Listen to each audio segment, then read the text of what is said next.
पुरुषोत्तम मास महात्म्य कथा अध्याय 2। सूत जी बोले, राजा परीक्षित की पूछने पर भगवान शुक द्वारा कथित परम पुण्य पद श्रीमद् भागवत शुकदेव जी के प्रसाद से सुनकर और अनंतर राजा का मोक्ष भी देखकर अब यहाँ यज्ञ करने को उद्यत ब्राह्मणों को देखने के लिए मैं आया हूँ और यहाँ यज्ञ में दीक्षा लिए हुए ब्राह्मणों का दर्शन कर मैं कृतार्थ हुआ। ऋषि बोले, हे साधु, अन्य विषय की बातों को त्याग कर भगवान कृष्ण द्वैपायन के प्रसाद से उनके मुख से जो आपने सुना है वही अपूर्व विशेष विषय हे सुत आप हम लोगों से कहिए। हे महाभाग, संसार में जिससे परे कोई सार नहीं है, ऐसी मन को प्रसन्न करने वाली और जो सुधा से भी अधिकतर हितकर है, ऐसी पुण्य कथा हम लोगों को सुनाइए। सुत जी बोले, विमोल, ब्राह्मण के चरु में क्षत्रिय का चरु मिल जाने पर, ऐसे उत्पन्न होने पर भी मैं धन्य हूँ जो श्रेष्ठ पुरुष भी आप मुझसे पूछ रहे हैं। भगवान व्यास के मुख से जो मैंने सुना है वह यथा ज्ञान मैं कहता हूँ। एक समय नारद मुनि नर नारायण के आश्रम में गए, जो आश्रम बहुत से तपस्वियों, सिद्धों तथा देवताओं से भी युक्त हैं और बैर, बहेड़ा, आंवला, बैल, आम, अमड़ा, कैथ, जामुन, कदम्बादि और भी अनेक वृक्षों से सुशोभित हैं। भगवान विष्णु के चरणों से निकली हुई पवित्र गंगा और अलकनंदा भी जहाँ बह रही है, ऐसे नर नारायण के स्थान में श्री नारद मुनि ने जाकर उन परब्रह्म नारायण को, जिनका मन सदा चिंतन में लगा रहता है, जिसके जितेंद्रिय काम क्रोधादि छौ शत्रुओं को जीते हुए हैं, अत्यंत प्रभा जिनके शरीर से चमक रही है, ऐसे देवताओं के भी देव तपस्वी नारायण को साष्टांग दंडवत प्रणाम कर और हाथ जोड़कर नारद उस मुनि व्यापक प्रभु की स्तुति करने लगे। नारद जी बोले, हे देवदेव, हे जगन्नाथ, हे कृपा सागर सतपते, आप सत्यव्रत हो, त्रिसत्य हो, सत्य आत्मा हो और सत्य संभव हो। हे सत्य योनि, आपको नमस्कार है। मैं आपकी शरण में आया हूँ। आपको जो तप है वह संपूर्ण प्राणियों की शिक्षा के लिए और मर्यादा की स्थापना के लिए है।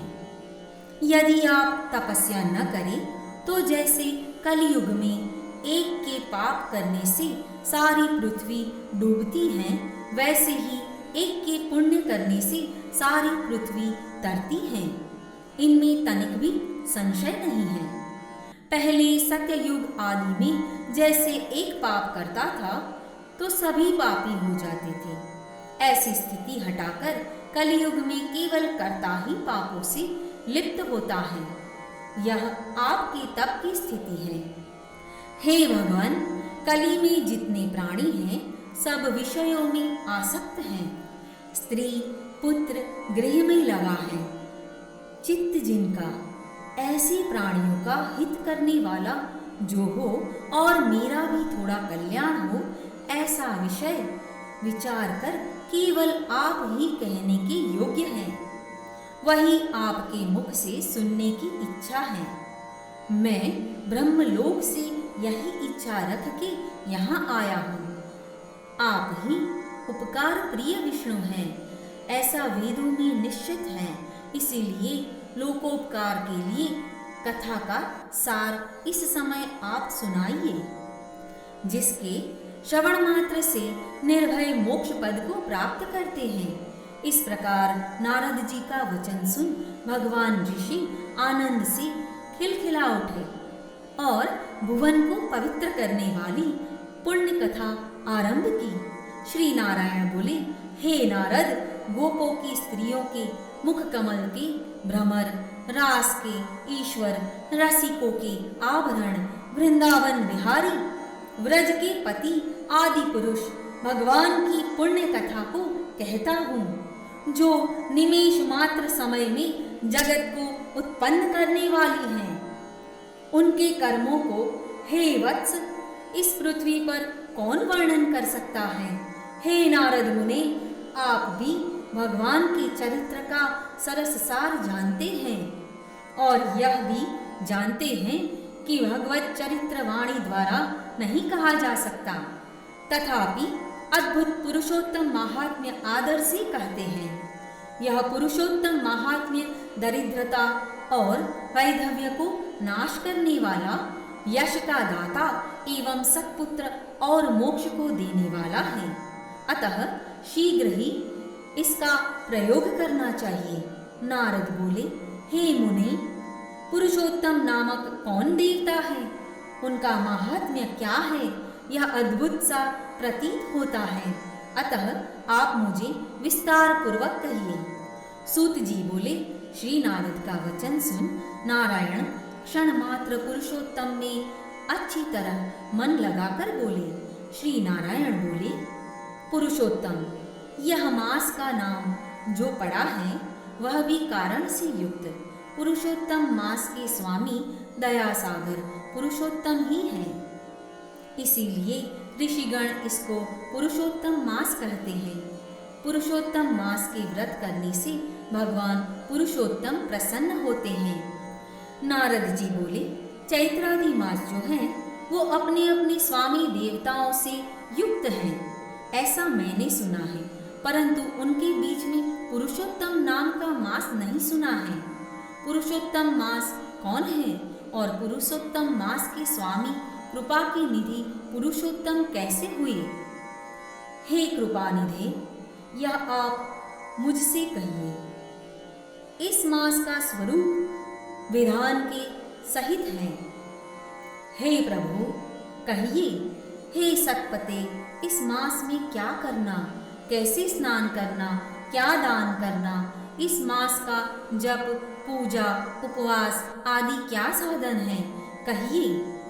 इस मास के विधान से कौन देवता प्रसन्न होता है और क्या फल देते हैं, इसके अतिरिक्त और जो कुछ भी तथ्य है वह है। हे तपोधन कहिए।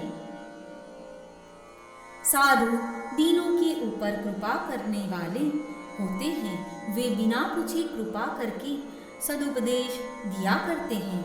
इस पृथ्वी पर जो मनुष्य दूसरों के भाग्य के अनुवर्ती, दरिद्रता से पीड़ित, नित्य रोगी रहने वाले, पुत्र चाहने वाले, जड़, गूंगे, ऊपर से अपने को बड़े धार्मिक दर्शाने वाले, विद्याविहीन, मलिन वस्त्रों को धारण करने वाले, नास्तिक, परस्त्रीगामी, नीच, जर्जर, दास वृत्ति करने वाले, आशा जिनकी नष्ट हो गई है, संकल्प जिनके भग्न हो गए हैं, तत्व जिनके क्षीण हो गए हैं, कुरूपी, रोगी, कुष्ठी, टेढ़े मेढ़े अंग वाले, अंधे, इष्ट वियोग, मित्र वियोग, स्त्री वियोग, आप्त पुरुष वियोग, माता पिता विहीन, शोक दुख आदि से सूख गए हैं, अंग जिनके अपनी इष्ट वस्तु से रहित उत्पन्न हुआ करते हैं, किसी अनुष्ठान के करने और सुनने से पुनः उत्पन्न न हो। हे प्रभु ऐसा प्रयोग हमको सुनाइए। वैधव्य, वंध्यादोष, अंगहीनता, दुष्ट व्याधियां, रक्त पित्त आदि, मृगी, राज्य क्षामादि जो दोष हैं, इन दोषों से दुखित मनुष्यों को देखकर हे जगन्नाथ मैं दुखी हूँ, अतः मेरे ऊपर दया करके हे ब्रह्मन मेरे मन को प्रसन्न करने वाले विषय को विस्तार से कहिए। हे प्रभु आप सर्वज्ञ हैं, समस्त तत्वों के आयतन हैं। सूत जी बोले, इस प्रकार नारद के परोपकारी मधुर वचनों को सुनकर देवदेव नारायण चंद्रमा की तरह शांत महामुनि नारद से नए मेघ की समान गंभीर वचन बोले। इति श्री बृहन्नारदीये पुरुषोत्तम मास माहात्म्ये द्वितीयोऽध्यायः। हरिः शरणम्। मङ्गलं भगवान् विष्णुः मङ्गलं गरुडध्वजः मङ्गलं पुण्डरीकाक्षः मङ्गलाय तनूहरिः। मङ्गलं भगवान् विष्णुः मङ्गलं गरुडध्वजः मङ्गलं पुण्डरीकाक्षः मङ्गलाय तनूहरिः।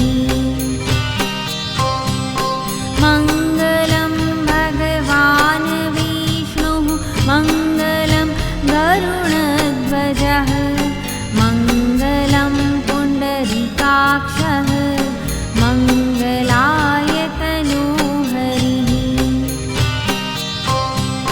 मङ्गलं भगवान् विष्णुः मङ्गलं गरुडध्वजः मङ्गलं पुण्डरीकाक्षः मङ्गलाय तनूहरिः। मङ्गलं भगवान् विष्णुः मङ्गलं गरुडध्वजः मङ्गलं पुण्डरीकाक्षः मङ्गलाय तनूहरिः। मङ्गलं भगवान् विष्णुः मङ्गलं गरुडध्वजः मङ्गलं पुण्डरीकाक्षः मङ्गलाय तनूहरिः। मङ्गलं भगवान् विष्णुः मङ्गलं गरुडध्वजः मङ्गलं पुण्डरीकाक्षः मङ्गलाय तनूहरिः। मङ्गलं भगवान् विष्णुः मङ्गलं गरुडध्वजः मङ्गलं पुण्डरीकाक्षः मङ्गलाय तनूहरिः। मङ्गलं भगवान् विष्णुः मङ्गलं गरुडध्वजः मङ्गलं पुण्डरीकाक्षः मङ्गलाय तनूहरिः। मङ्गलं भगवान् विष्णुः मङ्गलं गरुडध्वजः मङ्गलं पुण्डरीकाक्षः मङ्गलाय तनूहरिः। मङ्गलं भगवान् विष्णुः मङ्गलं गरुडध्वजः मङ्गलं पुण्डरीकाक्षः मङ्गलाय तनूहरिः।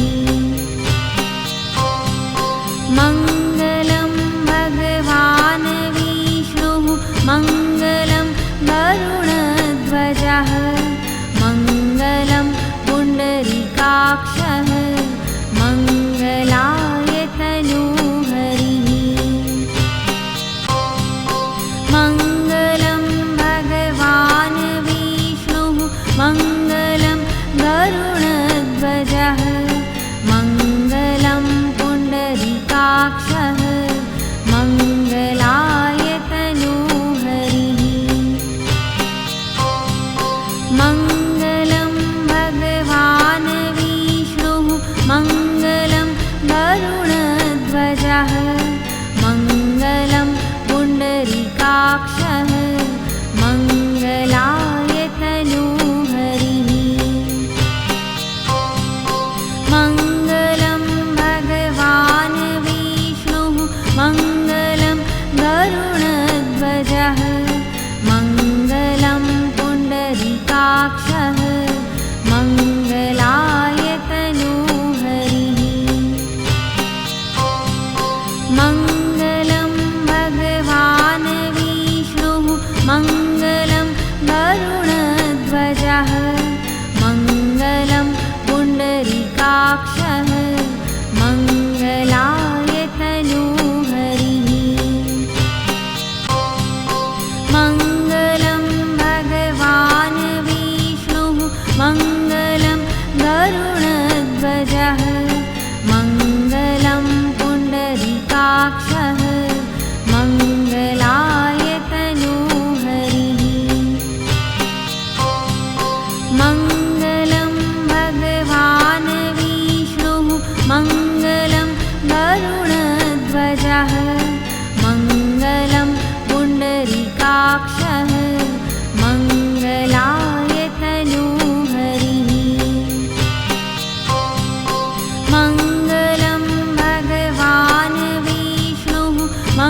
गरुडध्वजः मङ्गलं पुण्डरीकाक्षः मङ्गलाय तनूहरिः